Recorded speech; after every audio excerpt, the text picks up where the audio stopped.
बिस्मिल्लाहिर्रहमानिर्रहीम, अस्सलाम वालेकुम। यादें न्यूज़ के साथ मैं हूँ रिया चौधरी। बुलेटिन में शामिल करते हैं आज की अहम खबरें। समुद्री तूफान आज कमज़ोर होकर डिप्रेशन में तब्दील हो जाएगा। कैटी बंदर में ज़िंदगी मामूल पर आने लगी। कैटी बंदर से नकल मकानी करने वाले माहीगीरों और मकामी अफराद की वापसी शुरू हो गई, जबकि मकामी अफराद का कहना है कि बारिश के बाद रास्ते दलदली हो जाने से आमदरफ्त में मुश्किलात हैं। कैटी बंदर के देहाती इलाकों में मकीन अपने घरों और दुकानों पर पहुँचना शुरू हो गए।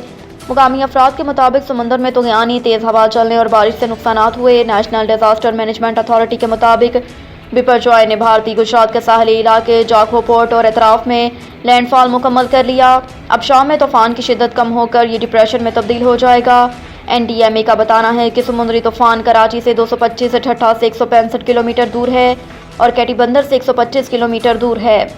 तूफ़ान के बायस शुमाल मशरक़ी बहिरा अरब में लहरें 10 से 15 फीट तक बुलंद हो सकती हैं, जबकि कैटी बंदर और एतराफ़ लहरें 6 से 8 फीट तक बुलंद हो सकती हैं।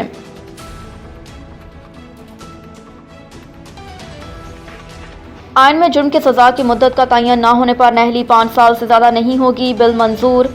सेनेटरी इजलास में तहरीक इंसाफ और जमात इस्लामी ने तरमीमी बिल की मुखालफत की। इलेक्शन एक्ट की सेक्शन 57 में तरमीम के तहत इलेक्शन कमीशन आम इंतखाबात की तारीखों का ऐलान करेगा।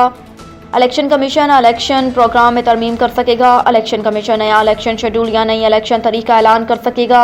इलेक्शन एक्ट की अहली और नाअहली से मुतल्लिक सेक्शन 232 में तरमीम के तहत अहलियत और नाअहलियत का तरीक़ाकार और मुद्दत ऐसी हो जैसा आइन के आर्टिकल 62 और 63 में फराहम की गई। जहाँ आइन में इसके लिए कोई तरीक़ाकार या मुद्दत नहीं, वहाँ इस एक्ट की दफ़ात लागू होंगी। तरमीम के तहत किसी भी अदालत के फैसले या हुक्म के तहत सज़ा याफ्ता शख्स फैसले के दिन से 5 साल के लिए नाअहल हो सकेगा।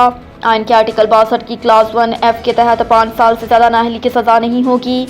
मुतल्लिका शख्स पार्लियामेंट या सूबाई असम्बली का रुकन बनने का अहल होगा।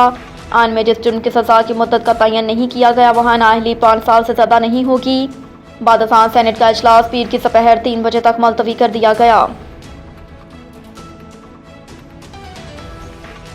नून लीग के नासिर भट्ट ने बरतानवी हाई कोर्ट में निजी चैनल के खिलाफ मुकदमा जीत लिया। लंदन हाई कोर्ट में नासिर भट्ट के केस की बाकायदा समाअत हुई, जिस दौरान जज ने मुकदमे में शवाहिद का जायजा लिया। मुकदमे की 4 रोज़ा समाअत के बाद इसका फैसला सुनाया गया। दौरान समाअत जस्टिस मिसेस हिद्रो विलियम्स ने निजी चैनल का मौक़िफ़ मुस्तरद कर दिया, जिसमें कहा गया था कि नवाज शरीफ को बदनवानी पर सज़ा दुरुस्त थी और निजी TV का केस भी इसी बुनियाद पर था कि अल अज़ीज़िया केस में नवाज शरीफ की सज़ा करप्शन के सबूतों की बुनियाद पर थी। निजी चैनल का मौक़िफ़ था कि नासिर भट्ट की जज अरशद मलिक को धमकाने की रिश्वत देने की खबर अवामी मफाद में नशर की। अरशद मलिक ने दुरुस्त सज़ा दी थी। जज जस्टिस मिसेस हिद्रो विलियम्स ने चैनल के इस वक्त मौक़िफ़ को तस्लीम करने से इनकार कर दिया। जज ने नासिर भट्ट की दलील को तस्लीम किया कि नवाज शरीफ के साथ ज़्यादती हुई थी। नासिर भट्ट ने खुफिया तौर पर वीडियो बनाकर जज अरशद मलिक को बेनकाब किया। जज की वीडियो बनाकर नवाज शरीफ की बेगुनाही के लिए इस्तेमाल गलत नहीं।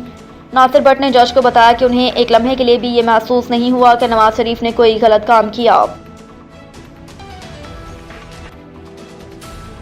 इलेक्शन ना भी होता तब भी बजट ऐसा ही पेश करते। कौमी असम्बली की कायमा कमेटी बराए खाना को ब्रीफिंग के दौरान इसहाक डार ने कहा कि बजट स्ट्रेटजी पेपर में ताख़ीर की वजह आलमी मालियाती इदारे IMF के साथ बातचीत में ताख़ीर थी।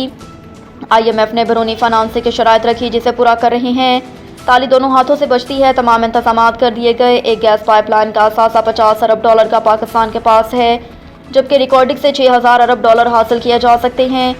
उन्होंने कहा कि इलेक्शन ना भी होता तब भी बजट ऐसा ही पेश करते। बजट में 223 अरब रुपए के टैक्स इक़दाम किए गए, जिसमें IT सेक्टर और SMEs पर तवज्जो दी। CPI 29% और कुरान इन्फ्लेशन 20% के लगभग है। कुरातुल-ऐन शफी की रिपोर्ट के मुताबिक साहिवाल थाना डेरा रहीम खान जिला साहिवाल में जाली दूध की खरीदो फरोख्त जारी। इंतज़ामिया खामोश तमाशाई बनी हुई है। कई लोगों के जानों से उन्होंने खेला है। कई दफ़ा उनका दूध बनाने वाला निज़ाम फेल हुआ। मालिक बासर हैं, पैसे लेकर हर दफ़ा जान छुड़वा लेते हैं और फिर अपना धंधा शुरू कर देते हैं। महकमा फूड अथॉरिटी खामोश तमाशाई बनी हुई है। दिन दिहाड़े ये काम करते हैं। दूध नाम की कोई चीज़ नहीं होती, लेकिन जाली दूध बनाकर लोगों को बीमार किया जा रहा है। अहले हुकाम से नोटिस लेने की अपील है। अब तक के लिए इतना ही। देखते रहिए यादें न्यूज़।